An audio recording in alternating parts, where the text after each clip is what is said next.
we go. Great. I'd like to encourage you tonight to mute your microphones so we don't pick up your background noise. And also, if we could try to keep our videos off unless we're talking, just to make sure we don't have any connectivity problems. And then Steve, I'm going to throw this over to you to kind of guide us through the next hour. All right. All right. Well, hi, everybody. My name is Steve Plath. If you hear a little dog in the background, it's not mine. It's Roxy next door.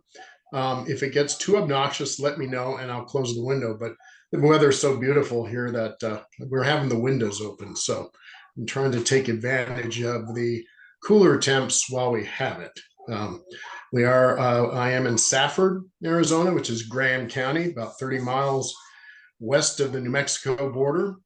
We're about 3,000 feet elevation, so a little cooler than the Phoenix and Tucson areas, though this is the Gila River Valley.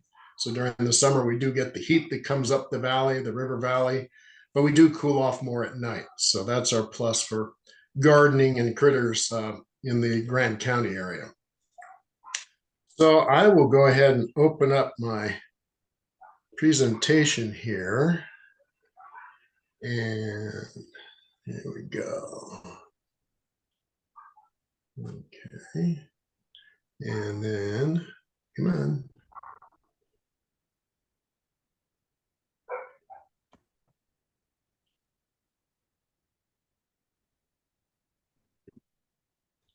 All right. I've got things blocking my view here.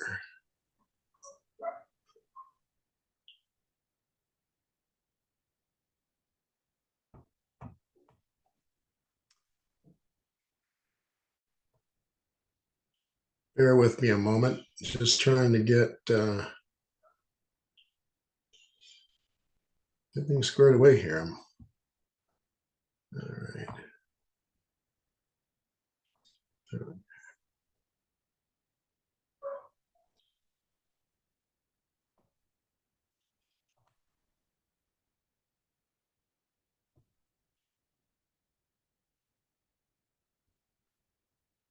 All right.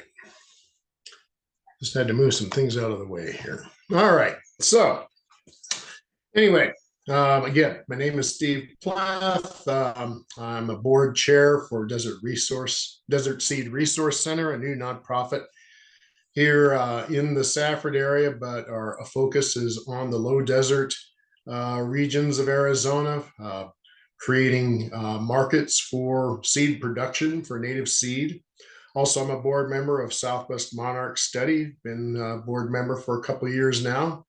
And I recently retired last year from the Gila Watershed Partnership as the nursery manager here in Safford for the organization.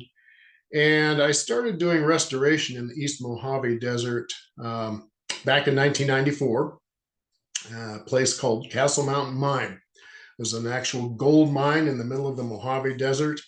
And they had a concurrent restoration program and managed a 6,000 square foot greenhouse there and 12 acres of salvage nursery. Basically, we salvaged the Joshua trees and barrel cactus and other succulent species of the region and did restoration on the mine site as portions of that closed. So, and over the years, I've worked for various environmental organizations and gradually been moving east. I think I've stopped now. I don't think I'm going to go too much further east, but this is where I'm at. And so the title of the program is Planning for Success, but that's a pretty broad, kind of a broad statement there. Planning for what kind of success? So I'm gonna narrow that down a little bit here, and there we go. So, planning a successful home landscape. I'm going to assume most people are focusing on their home landscapes and or small gardens, maybe public gardens or whatever. So those all kind of fit the bill. And one of the first features that I see when we're creating a urban habitat basically is a diversity of species, diverse selection of plant material to draw pollinators and other wildlife to the landscape. And I've really honed in on the word urban habitat. This actually came to me. Gail and I attended a monarch butterfly conference over in California. What was that, a year or two ago? And as I'm listening to the speakers there, the light bulb kind of went off for me. And, you know, as we have lack of monsoons, drier conditions, drier winter conditions, sometimes the plants that we often see in habitat don't show up or show up very poorly. And of course, the first thing that I think of is milkweeds. Well, if the milkweeds aren't happening in habitat, that's going to pose problems for monarch butterflies. And so I thought about it. I thought, wow, you know, for the various urban habitats that people in their yards or in community gardens or whatever are creating, that is at some times, certain years, the habitat for creatures like monarch butterflies and other insects and wildlife. So I've really come to embrace that urban habitat kind of mindset. And of course, we want plants to thrive, not just survive in the garden. Thriving, they're growing, they're reproducing, they're throwing seeds out. The seedlings are coming up. Sometimes our native plants can be weeds in themselves. Unfortunately, I've got a backyard corner that's all chocolate flower. Oh, it smells wonderful in the morning. So, you know, some of these plants that come up kind of weedy actually are kind of a plus for some of these natives. And you know, we want plants that become durable and require less maintenance and irrigation. And I emphasize less. Okay, so a lot of people think of, well, I don't want to do any maintenance. Well, some kind of gardens of one form or another are going to require some maintenance once in a while. But we want to reduce that by the use of native plants. And so it's just a matter of, you know, what you do as far as the amount of irrigation or maintenance you want to choose, but never think that it's absolutely zero. That's what we call zero escapes, ZERO. Those are those rock landscapes with a few boulders and a cactus struggling in the middle of it. That's no maintenance there. But if you have living plants, it's going to require something. And then pollinators and wildlife, whether they're migratory or year round, come into your garden and reproduce. That to me is the hallmark of a living garden. The garden itself is reproducing, the wildlife that visits it is reproducing, and you've got a little mini ecosystem going there. So, what makes a urban habitat? Well, first of all, hello? Oh, the urban garden is not a native habitat. First of all, if you live in I live in a quarter-acre lot here in Safford. You live in a quarter-acre, half-acre lot in a metro area of Tucson or Phoenix. Those lots have been scraped. Whatever topsoil that might have been there is gone. Basically, and it's compacted during the construction process, whether it's new construction or it's been there 20, 30, 50 years. It's not native habitat, but we can create gardens that mimic those habitats. And of course, we're going to pull together an assemblage of plants, native plants or otherwise, that might not otherwise ever occur together in the wild. And that's fine. That's no problem. But what we're trying to achieve is provide cover, food, and water sources for the wildlife, the pollinators that we're trying to draw to the landscape. And that's what this whole process is about, is creating a habitat, contrived or otherwise. So I've been growing plants. Besides doing record restoration, I've been growing plants for 30 some odd years for restoration projects, native plants for retail sales, wholesales, contract grows, etc. And within the last, I'd say 8, 10 years, especially, there's been what I call a revolution of desire for native plants. And it's gotten to the point where the growers that are around just can't keep up half the time. It's unfortunate because when you do look through periodicals or magazines or booklets that recommend all these wonderful species, and then you go to try to find them, that's very hard. So bear with the growers. They're all trying bit by bit, but that's also something to bear in mind for when you're creating your habitat. Things become available over time. It's nothing to say that you can't change something out, or as things die out, you can replace them with new things. So always keep an eye out. There's always new things coming down the pipe. But one of the things that's kind of struck me over the last couple of years is defining native. What is native?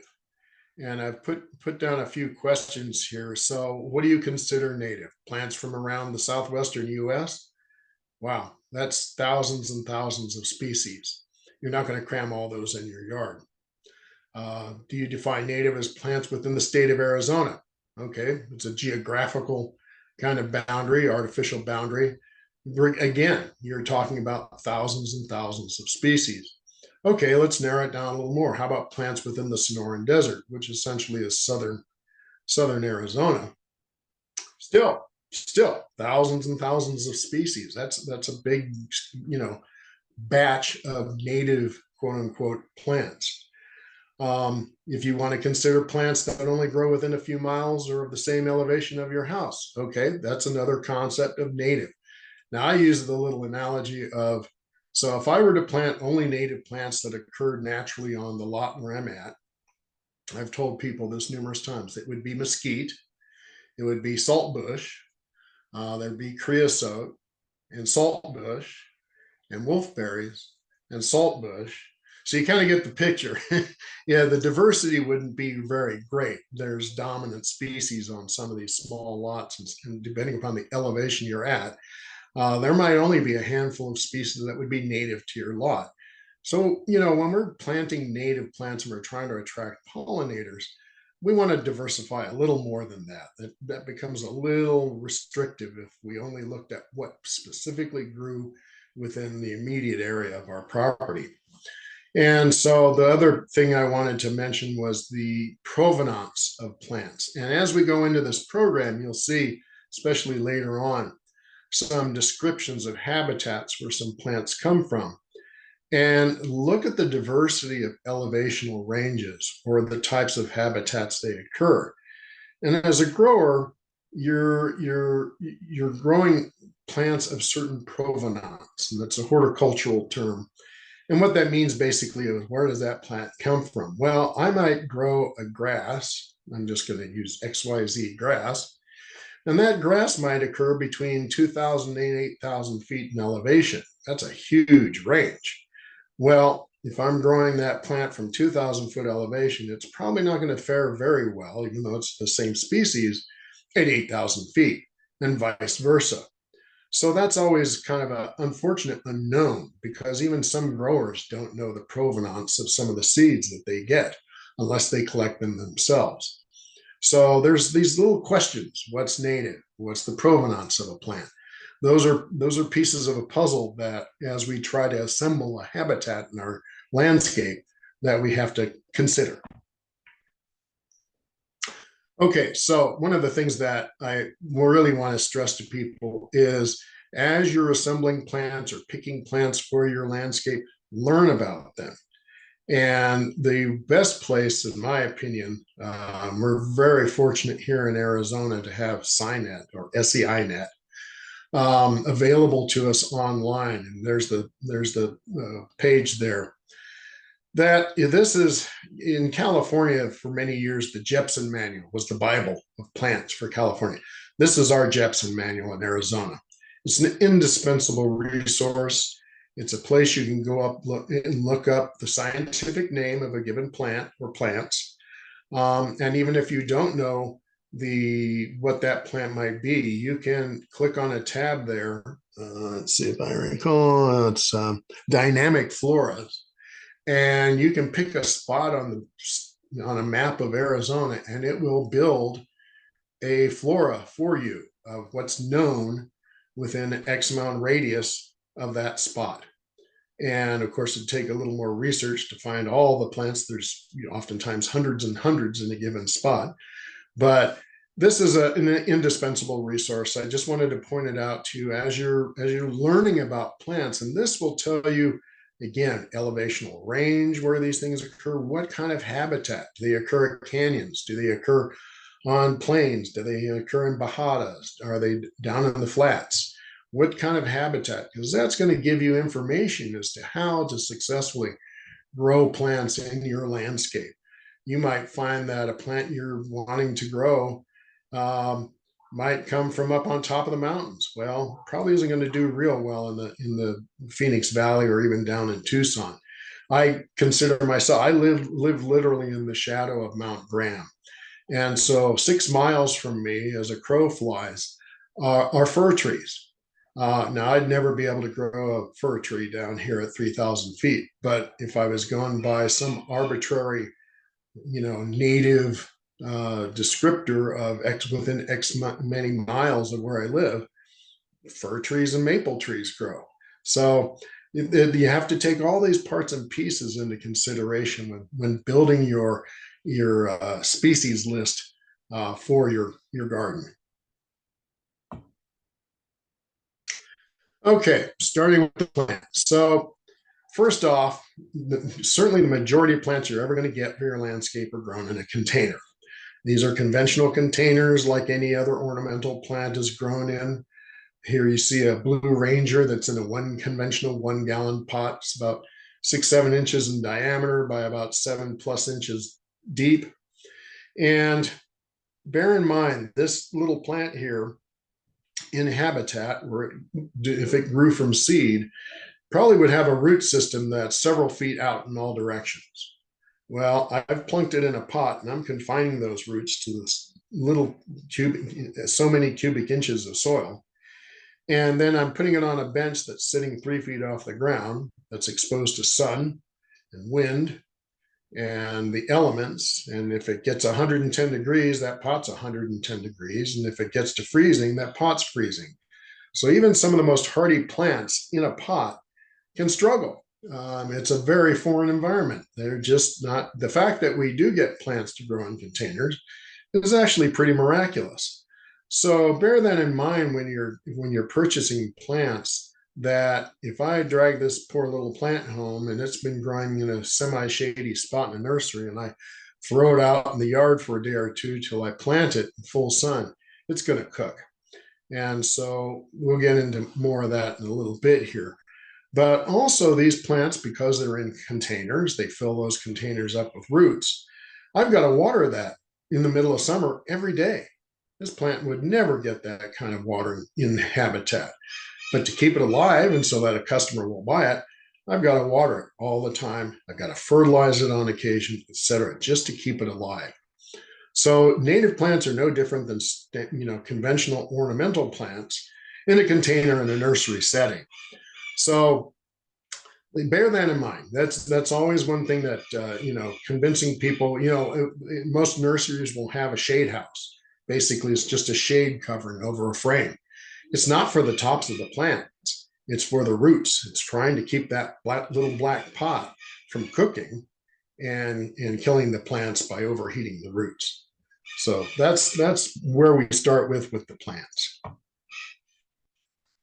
Okay, soil. So native desert soils on a good day contain about 1% to 2% organic component. That's pretty generous. Most desert soils contain even less. So adding some, organic, composted organics, whether you make it yourself, whether you purchase a bag of it or whatever, can go a long way to helping you reestablish that plant in the garden. Problem soils, clays, sands, salts, etc., all benefit from organic addition. I've had people say, well, I've got very heavy clay soils. I need to get some sand to add to it. No, you would literally need a mountain of sand or gravel, literally, to change a clay soil in your garden. it's next to impossible. And for instance, in my yard, my problem is the soils are actually fine, silty soils, but they're heavily salty. I literally in the winter months have salt crust on the top of bare exposed soil in my yard. So finding plants that'll endure that is something else. Ameliorating some of those problems is always organics. Mixing the organics in the backfilled soil that you put into with the plant that you're planting, you only need about 10 or 20%. You don't need a heavy duty use of organics back in that planting hole, but something that will help retain a little moisture, help fertilizer hold on and be released to the plant. And then when you're done planting, except if you're in a situation where you have the gravel, front yard, the gravel acts as a mulch too. But for kind of woodland settings or something, if I'm doing a little more leafy plant garden, I like a 1 to 1.5 inch layer of organic mulch on the surface. And that can be anything from cedar, it can be pine bark, and can be whatever you can get. And that in itself creates a habitat. There's creatures that's going to inhabit that bark layer. And as leaves drop and decompose in that in itself creates a habitat for microorganisms, insects, and other things that then bring other creatures and wildlife into the yard that feed on maybe those insects. So it's all part and parcel of creating this homogeneous environment. And for instance, on one corner of my lot, I've got several oak trees, and I love when they drop their leaves into that bark. That's just going to create soil eventually over time. Decomposing leaves, decomposing organic material is so beneficial for the soil. And there's nothing that replaces it. So, what plants want and how they function? Well, there was a movie a number of years ago called Idiocracy, and the line on it was Brondo. Plants want Brondo. No, plants don't want Brondo.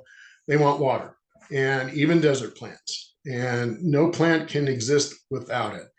And I've been amazed at how many people that have come through the nurseries that I've been at and are amazed that you got to water a native plant. Well, yeah, it's a plant. It performs photosynthesis. Excuse me, it respirates, etc. It needs water. At some point in time in its life, it needs water. The other thing that's crucial about plants is it's all about the roots. So a prime example is milkweeds. Think about milkweeds. So you've got a plant here that a monarch female comes and lays an egg on, and the eggs hatch. And those little ravenous buggers just chew away at these poor little milkweeds and can actually defoliate them in most cases. The roots are fine though. And as soon as the caterpillars leave, boom, it leaves back out again. So it's so crucial that you can cut the top off a plant, and if the roots are in fine shape, it'll resprout. You cut the roots off the plant, and it's not going to live very well. So, and one thing that I really want to emphasize, and a lot of people don't really think about for desert plants, native plants, is roots will not grow in dry soil. Okay. It's a fallacy. People think, well, it's a desert plant, it's a cactus or whatever. There has to be moisture in that soil for the little root hairs and fine roots as they explore for greater territory. There has to be moisture there at some time. Now that soil might dry out, but that plant isn't producing a whole lot of roots until there's moisture there. Now, it's interesting. I wanted to add that recent research has found that plants like mesquites actually translocate water. So it's kind of interesting. You've heard mesquites will reach 100 feet for water. Well, again, if it's going through rock and there's no water there, the roots aren't going to go there. But what's happening with the mesquites is they translocate water. If there's abundant moisture in the upper layers of the soil, they will translocate water through their roots to the lower reaches and literally bleed water that they can then progress. Kind of a very fascinating mechanism that's just, like I said, been recent research. And eventually we may find that other plants do that as well. But generally speaking, in your garden, you need moisture for those plants to expand the root systems. Okay, the roots of the majority of plant forms, including trees, occur within the top 12 to 18 inches of soil. There are some instances where you have maybe tap roots that might go a little deeper, but desert soils usually are very rocky. Another thing that roots need besides that moisture is oxygen. Okay, if there's no oxygen down there, the roots cannot function. So 9 times out of 10, and this is true whether you go back east, richer soils, again, the majority of roots are within the top 12 to 18 inches of the soil surface. And even extremely xeric plants, cactus, yuccas, any of those succulent plants that of course are well known in the desert, they get a rainy season typically. We seem to be getting fewer and fewer more regularly as years go by. But one way or another, they occur in areas that get a rainy season. And I have little doubt that my epitaph will be the monsoon. Anybody that's known me for any length of time, that's my go-to phrase, be the monsoon. If the monsoon doesn't arrive at your garden, you got to be it, and we'll go more into other things, but thinking of the phrase drought tolerant. Well, yeah, there's drought tolerant, and then there's plants that look like the devil. So it's all a matter of what you want to see. How much water? So container plants, when planted in the garden, they got to be weaned off that water. Again, bear in mind, if you're buying a plant in the summer months, that nursery is probably watering it daily. All right, you take it home, and then I'm not going to give it any water except maybe next week when it's 110. You're going to have a dead plant. So whenever you do anything with plants, you want to make gradual changes, gradual as much as possible.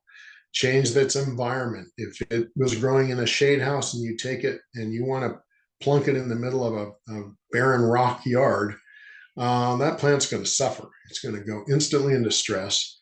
And some way or another, you need to temporarily shade it, piece of shade cloth or something that's going to protect it while it's getting itself established. And of course, I get asked all the time, how often should I water? I have no clue. I do not know your yard. I do not know what the soil texture is, the permeability of that soil is, what the moisture holding capacity is. You need to explore that.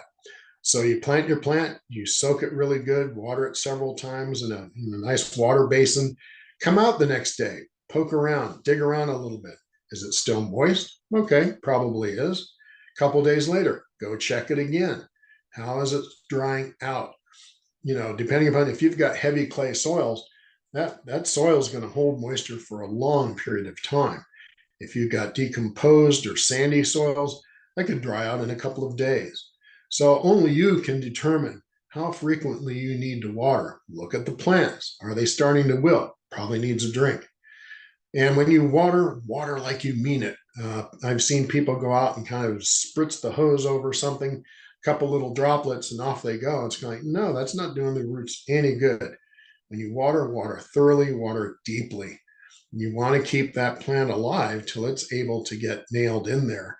And sometimes that can be pretty hazardous during the warm season of the year.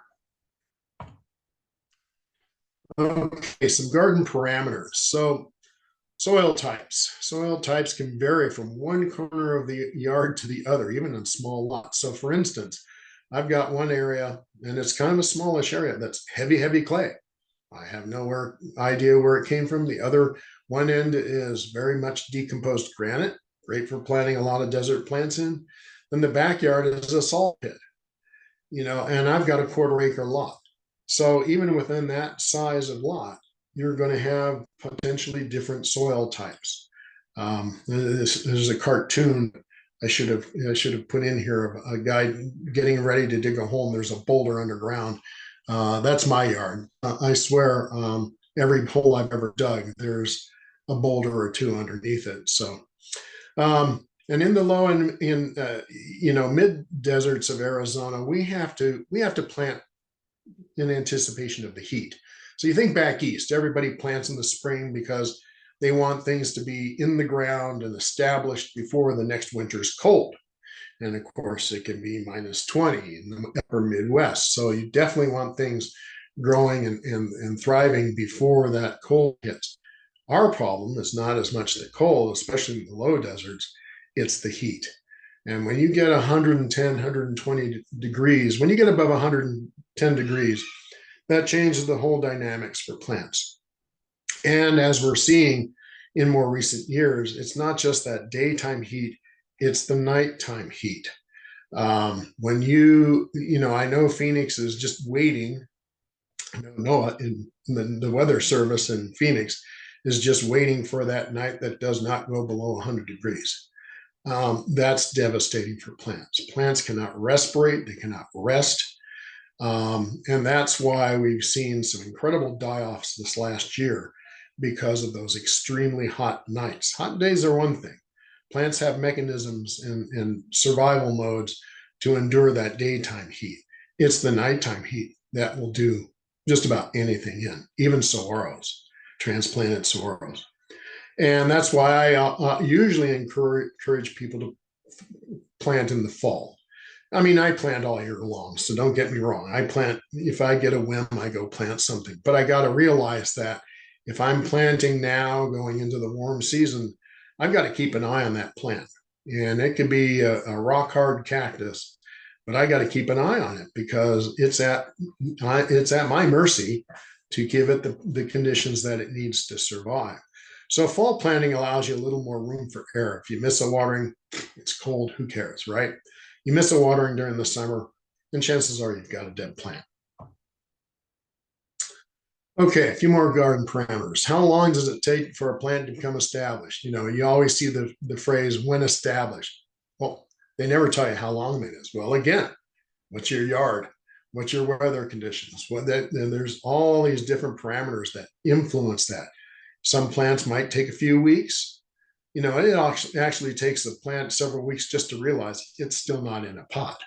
You take it out of the pot, you plunk it in the ground, it still thinks it's in a pot until it starts getting, if there's enough moisture there and starts sending out some exploratory roots, then all of a sudden it figures out, hey, I can go out into the native soil. But it can take months, it can take years, especially the bigger specimens like trees. It can actually take several years for those to become what I would call established, that if I missed a watering or two or whatever, or if I was gone for the summer, it would probably survive. It will probably take a long time for some of those plants to quote unquote establish. And then the other thing is to take advantage of or create microclimates. There's nothing worse for a plant than being in that bare patch of dirt. And I hate to use the word dirt because it should be soil, but in some urban landscapes, it's dirt because it's been scraped down to the bone. And you set a little plant out there and it's like you've just planted it on the surface of Mercury. And it's amazing that some of these plants survive it, but sometimes they don't. If you've ever heard of saguaros, when they're in their infancy, they grow under a nurse plant. Okay, there's some shrub, tree, something shading that little cactus until it gets so big and finally is able to withstand the heat and the sun that it would normally get. So that's something to bear in mind. Even little shrubs and grasses and whatnot usually benefit from some other nurse plant. I often recommend people planting their landscapes where plants are helping to shade other plants. And it's all about keeping this ground surface cool or as cool as possible. You need to, and that's where mulch comes in because that helps cool the ground.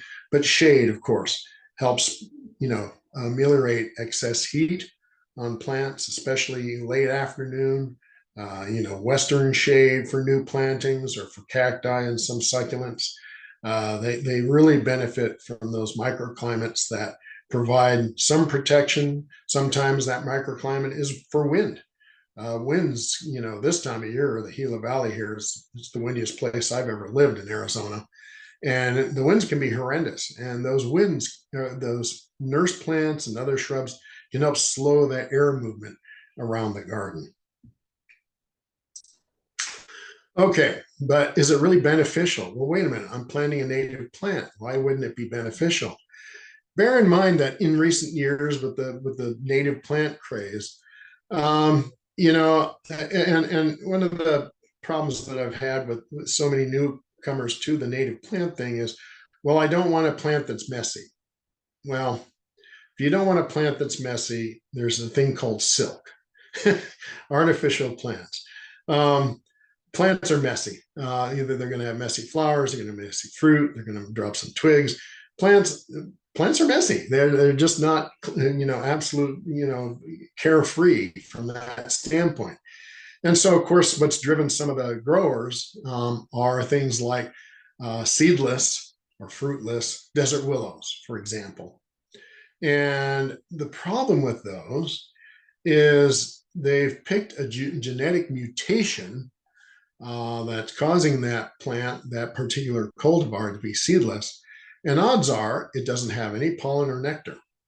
That's what's making it seedless. It's genetically mutated to the point where it's not reproducing itself.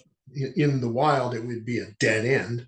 And these things do occur in the wild, and they are dead ends because obviously they can't replicate themselves. But people don't want messy, seedy desert willows. So these have become very popular in the last number of years. And that doesn't mean I have one in my yard, but I also have regular ones that bear lots of seed. So, something to consider is just don't plant your whole landscape. If you're trying to encourage pollinators, don't plant your whole landscape in seedless desert willows, is what I'm trying to say. And also, be careful of, if you look on catalogs, of course, seed catalogs during the winter months are wonderful to get. And you'll see, one of the absolute best pollinator plants, if you were only to grow one in your yard, are sunflowers, your plain old roadside sunflowers, Helianthus annuus. But the big giant one, the big showy ones, the multicolored ones, the really impressive big dogs, most of those, again, don't have pollen or nectar. And so they look great, but from a pollinator standpoint, they're really not there. They're not doing what needs to be gone through.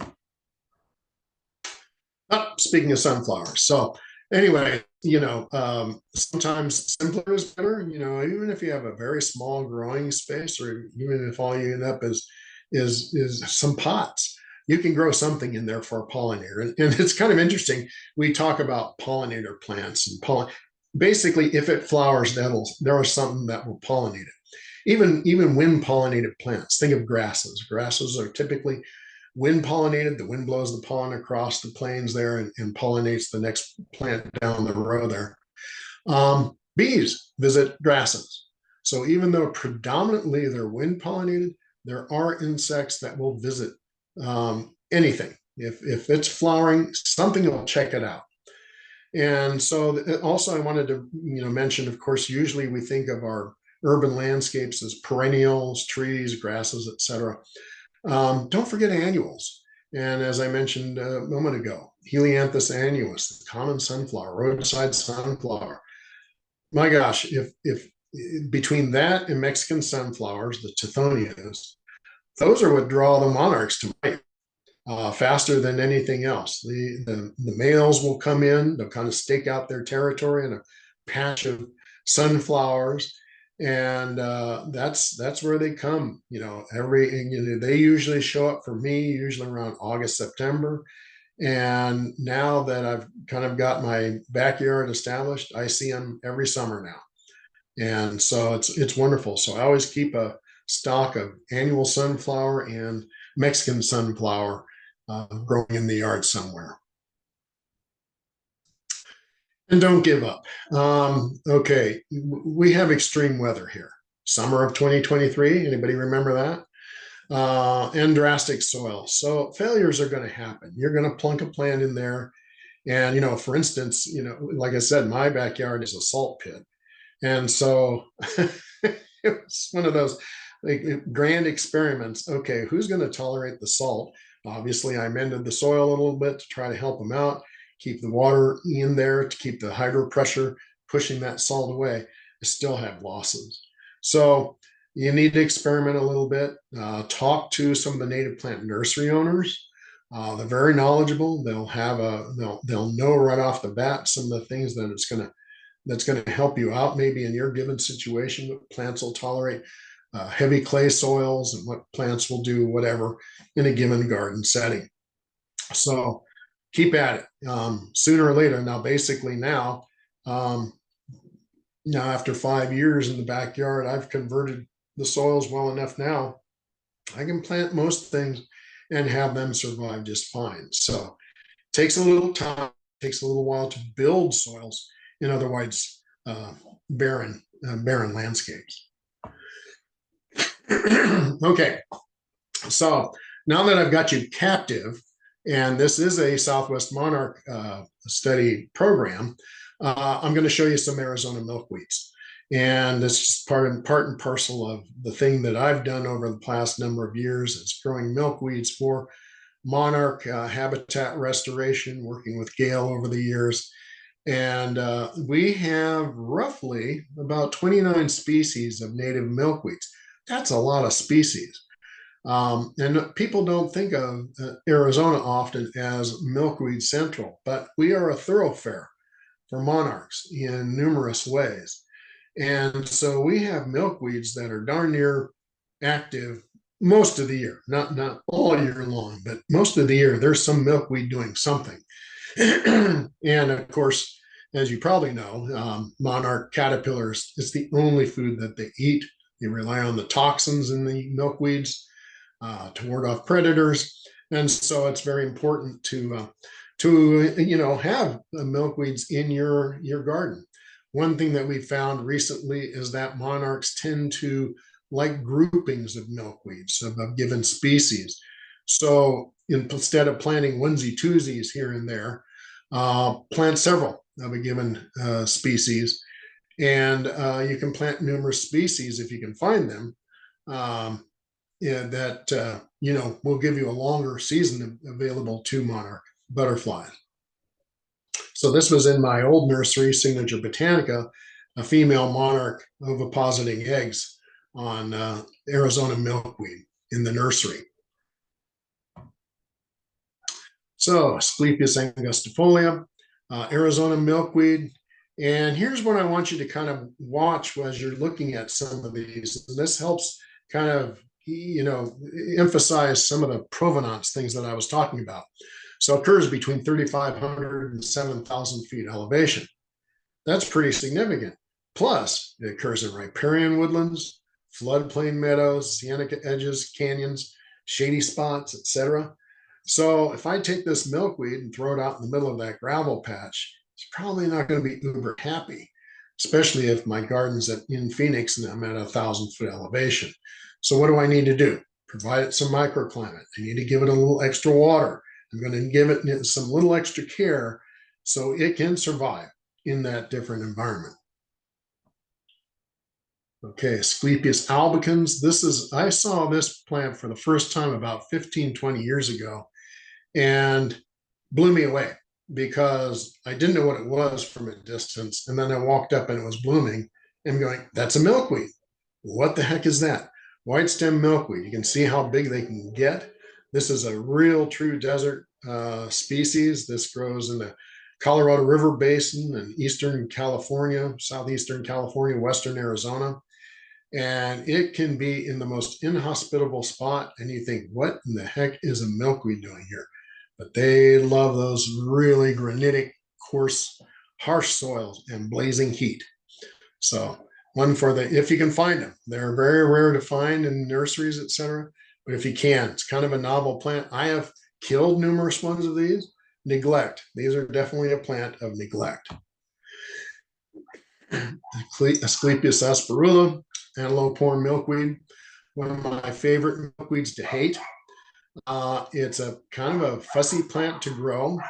And if it doesn't get just right conditions, even middle of summer, it'll shut down and drop a lot of its foliage. It's kind of like, wait, we got monarchs coming. Nope, didn't get enough rainfall. I'm shutting down. Bye. So yeah, kind of one of those funny plants. Again, you can see 3,000 foot to 8,000 foot elevation. That's huge. Now, again, if I'm growing antelope horn milkweeds from 8,000 feet, and someone's going to try and experiment it down at 2,000 feet, it's going to struggle. It's going to want some protection. I might even grow this one in more shaded conditions than other plants if I was going to change that much environment for it. All right, Asclepias erosa. This is another one of those desert plants that occurs over in the Colorado River Basin, sandy washes. I got to believe their roots in these sandy washes go down 1,000,000 feet. And so that's one thing that I found pretty much across the board with a lot of milkweeds is they weren't really happy with clay soils, heavy soils. They like drainage. Most of them like they don't want to sit, in heavy soils. Now, they seem to like water. Doesn't mean that they want heavy soils. So, these occur typically in washes, which do occasionally drain now and then. So there's probably deep water, in these sandy washes of the lower deserts. Asclepias latifolia. This is one you'll often seen up on the Colorado Plateau in grassy areas. A good sized milkweed, as you can see. This is a favored one by monarchs up on the plateau. Big fleshy leaves, and it's a hardy one. It's one that is not evergreen, so it'll lose its top growth during the winter months, and then come back from the roots during the spring and summer. Where some of these other lower desert milkweeds are evergreen, or they have some foliage during almost all the year. Asclepias lemoni, I first saw this in Madera Canyon, south of Tucson. Blew me away. Again, one of those big fleshy leaved milkweeds. Definitely a monsoon rain responder. You practically don't see them until monsoons come. And then they come up like a rocket, bloom, do their thing, and then are gone. And I've actually been able to nurture one in my garden here in Safford. And it comes up each year. It doesn't get huge, but it keeps coming up. So keep hopeful.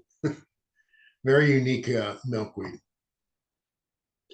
The Asclepias linaria, the pine leaf milkweed. This one you can usually find at nurseries. This one is a neat plant like angustifolia. Not big flowers, but the flowers themselves are attractive to pollinators.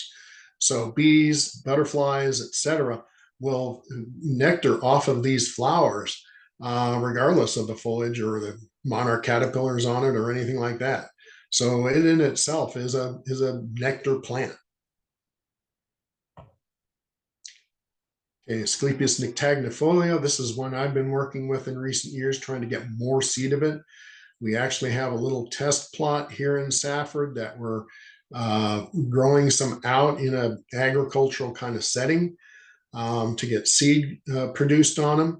We had a good crop our first year. Interestingly enough, we only got 50% germination off that seed. So trying to figure out what the mechanisms are to increase some germination viability of cultivated Asclepias nyctagnifolia. It's kind of mislabeled Mojave milkweed. It does occur in the Mojave. It also occurs throughout the Sonoran Desert too, between 1,500 and 6,500 feet. Asclepias speciosa. This is the milkweed of Colorado. This is the one you see in southern Colorado. High elevation, 5,000–6,000 feet, not unusual. And you can see it grows up to 8,500 feet. So a montane type of plant, as the name implies, showy milkweed, very showy pink flowers, very pretty. You'll see these in botanic gardens up around Denver, etc. I've actually had one in my yard here. Did fairly well the first 2 years. Then last year it didn't come up at all. Was it because of the summer? Sometimes milkweeds will do that, especially these deciduous ones that will lose all their top growth. They will disappear, won't see them for a year or two, and then they pop up again. It's all about the roots. As long as the roots are happy, they'll come up when they feel like it. Asclepias subulata. This is the workhorse milkweed of the lower deserts of Phoenix and Tucson. The picture in the middle, that's in my front yard. I've got several that have naturalized themselves there. I've got subulata, even though this is not the range, natural range for subulata, it's usually occurs about as far east as Tucson. But they've naturalized in my yard, and now I've got seedlings coming up elsewhere. So I've got a milkweed being a milkweed. And the picture on the left there, that's one in the wild, in the sand barrens of Southern California. So they are a true desert species, and they're evergreen. Right now, they're starting to push their fresh growth, and they will do that after monsoon as well. And that's oftentimes when I'll see the uh, monarch caterpillars on them, is with that fall or late summer, fall flush of growth from the monsoon, responding to the monsoon rains. Asclepias subverticillata, horsetail milkweed. This is the one, you go up to, well, it occurs here naturally in the riparian areas of the Gila Valley, but also up at Grand Canyon. This is a favored milkweed by monarchs. They love this one. It's got a narrow, thin leaf, easy for the little instars to chew. And so they will definitely go. And this is one that oftentimes hides itself in grasses.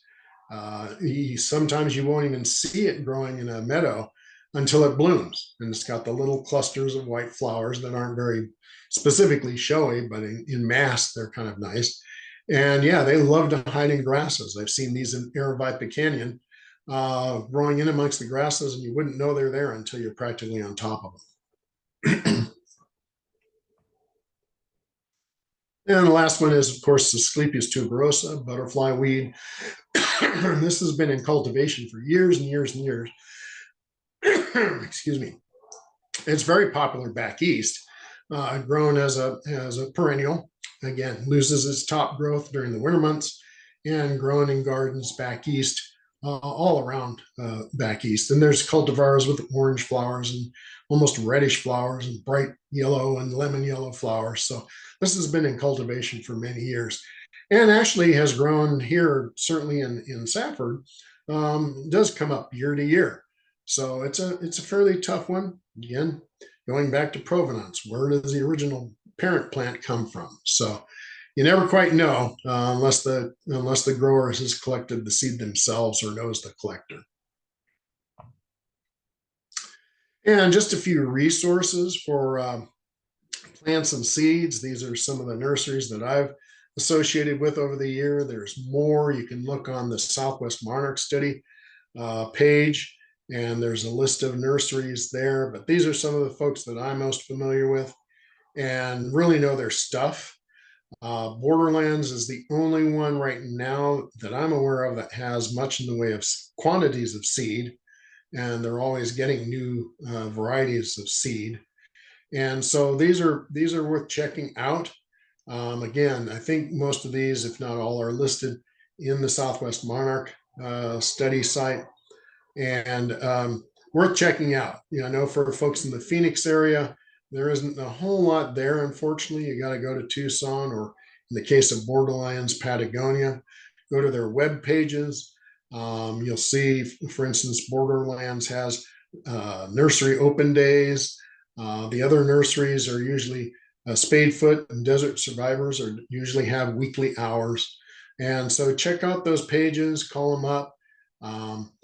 Sometimes their web pages will have some of their current availabilities. Currently, right now, Gila Watershed Partnership is having their spring plant sale, and everything they have available is on their web page. So check these places out, and also check out others. Try to encourage growers to expand their availability of native plants, and get more people doing some more milkweeds. And that, as they say, is more or less it. That's there's my email address there if you'd like to contact me. There's the link for Southwest Monarch Study, and also Desert Seed Resource Center if you want to learn more about the other nonprofit I'm on the board of. We're a new nonprofit, just getting our feet under us, and our goal there is to work with farmers to produce seed agriculturally of native plants for restoration. with these drying summers and seed production in the wild being a little tenuous at certain years. We're looking at alternatives to produce native plant seeds for restoration outside of just collecting wild seeds. So that's one of our primary goals with that. Of course, there's all kinds of information, everything you ever wanted to know. If you haven't checked out the Southwest Monarch study site, definitely check into that. There's so much information there. Gail's done a heck of a job amassing all the stuff that's there. It's incredible. So that's it.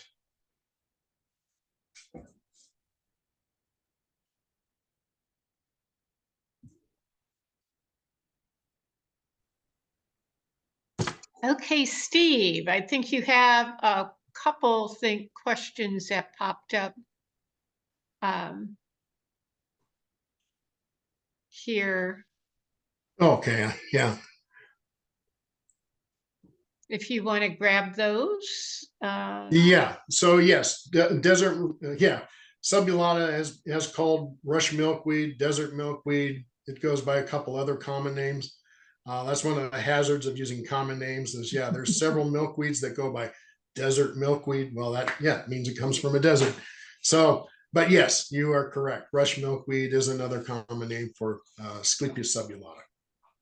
And you know what I've been finding is that a lot of times when we label it, we'll put desert in parentheses, rush milkweed, because the nursery trade, I mean, when we go to national conferences, everyone calls it rush milkweed. We call it desert milkweed out here. So, yeah. And erosa sometimes gets called desert milkweed. So there's And it's all, and that also gets called Mojave milkweed along with Nyctagnifolia. So depends on where you're from. And her first question there was, is it too late to plant Mexican sunflowers for this fall? No, Mexican sunflower, especially the annual ones, they really don't do much until midsummer and we get some summer rain. So no, there's still plenty of time for sunflowers, both the common and the Mexican sunflowers. This is a great time to lay them out and then irrigate the sites lightly. And then once we start building in that monsoon pattern, then be the monsoon. Then I want to get them. Then I want to water them some more besides whatever rain we get, and get them fired up and going.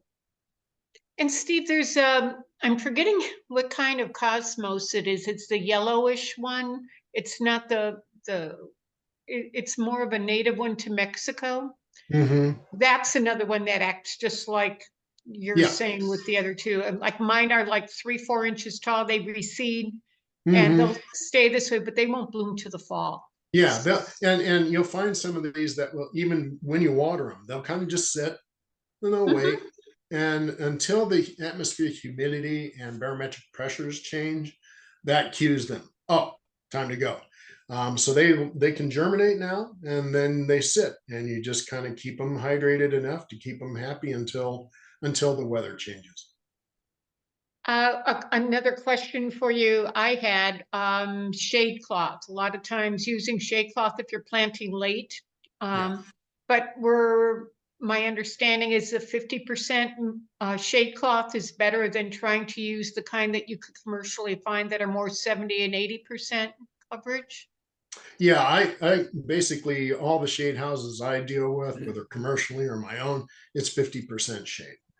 And that's plenty. And really, it's, our harshest time of the year is end of May, June, and early July until the monsoon patterns develop. And that's when we're at our hottest and driest.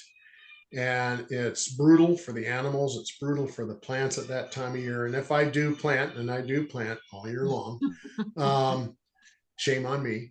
Then I will toss over or make some kind of a tent or something with some shade cloth until we start building in those cloudy patterns. And then once we get some cloud cover and the temperatures drop a little bit from that rainfall, then and then we can, then you can take it off pretty safely then. Now I saw a question pop up. It went off. What was it about again? About nursery in Tempe? Someone Which pop that. nursery around Tempe carries Mexican sunflower? That I don't know.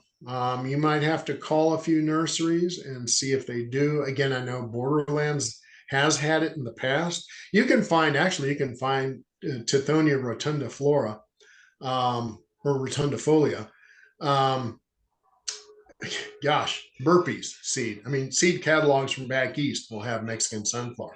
Actually, one of the places I was first introduced to it was in the upper Midwest, because all the gardens up there use Mexican sunflower, and it grows 10 feet tall. It gets huge up there because of the moisture in the summer months. And so, yeah, most general seed catalogs will have Tithonia rotundifolia, excuse me. And that's the annual. Uh, and I think Savano, I can't remember the species, but they have a perennial.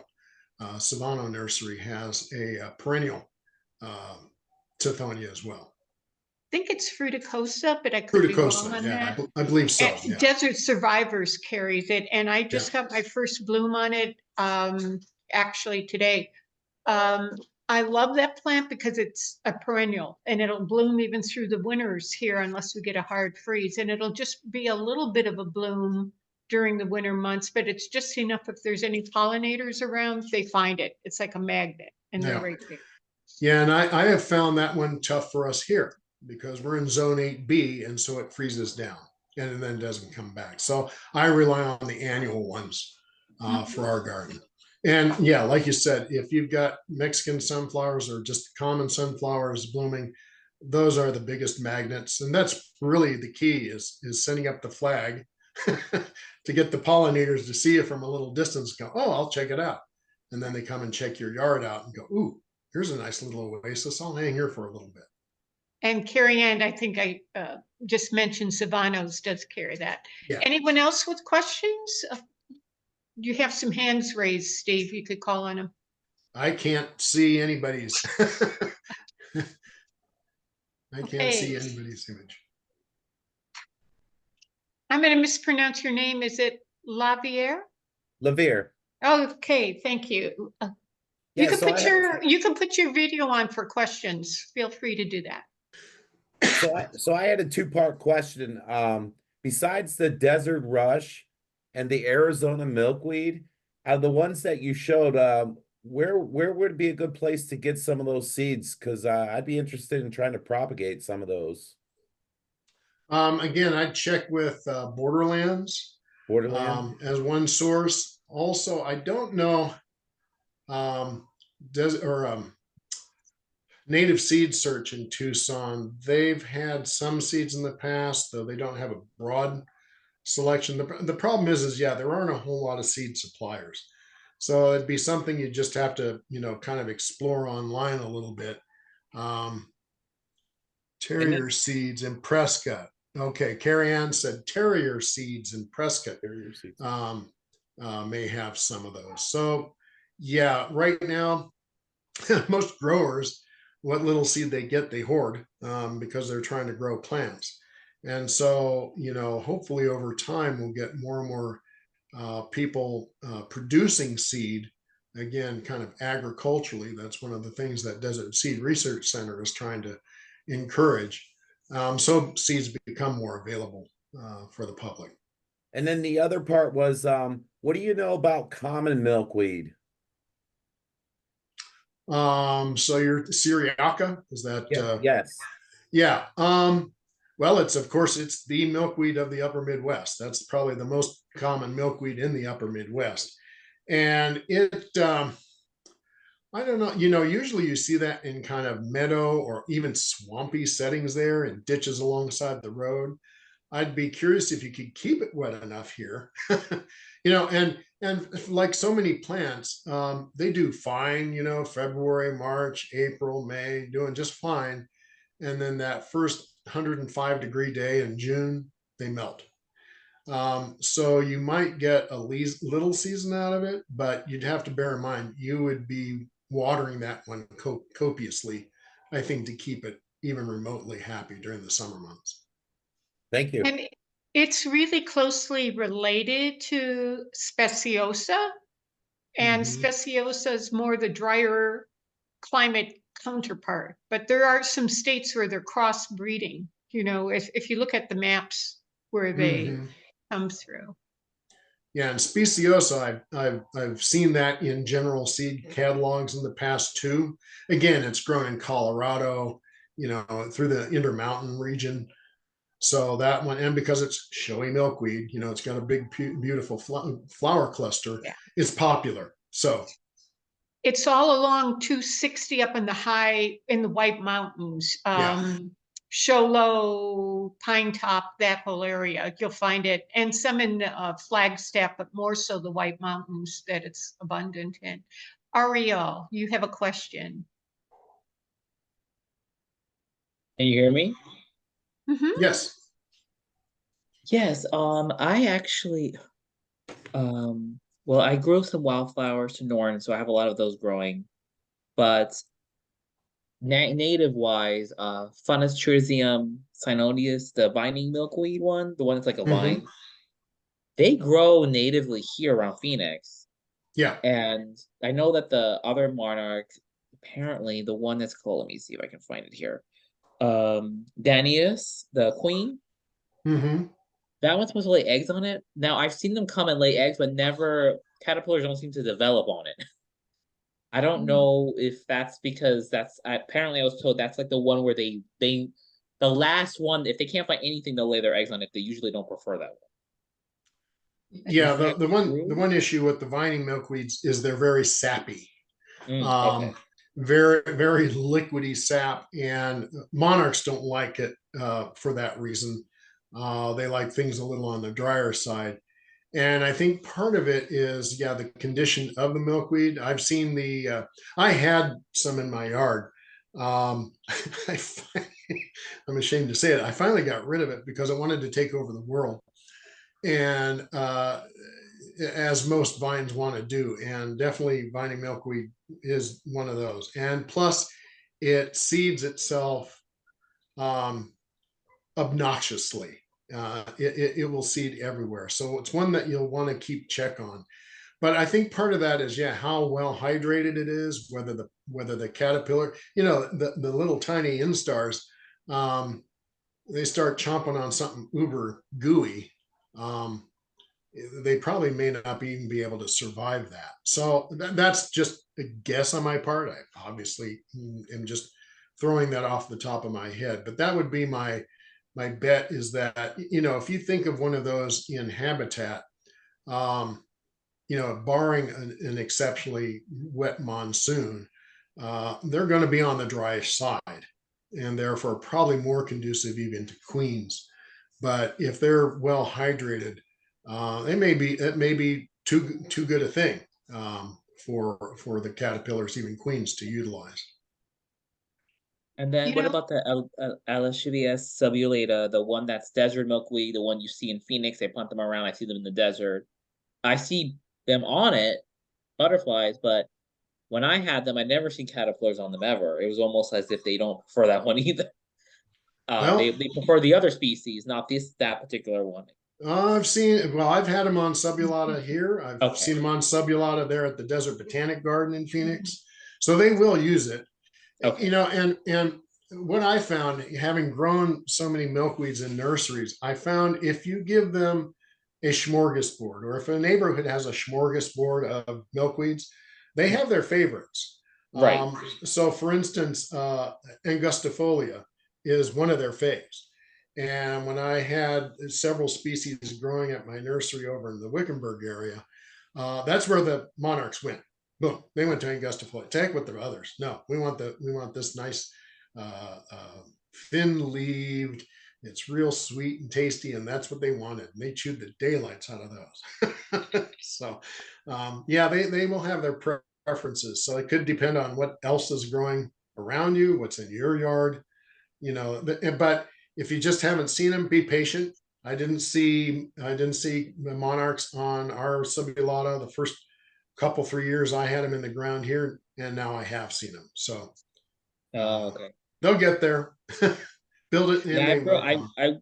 I've gone to the desert and I planted multiple native plants, but They've never grown from my pots, even multiple seeds. I get only Sonoran flowers that you get in a bag, like the actual seeds that you can get, native seeds, but not the actual. Yeah, I think it's you have to plant like hundreds of seeds in order to get one sprout. Sometimes it seems. When I go on the desert, I mean, I collect seeds, so I don't know.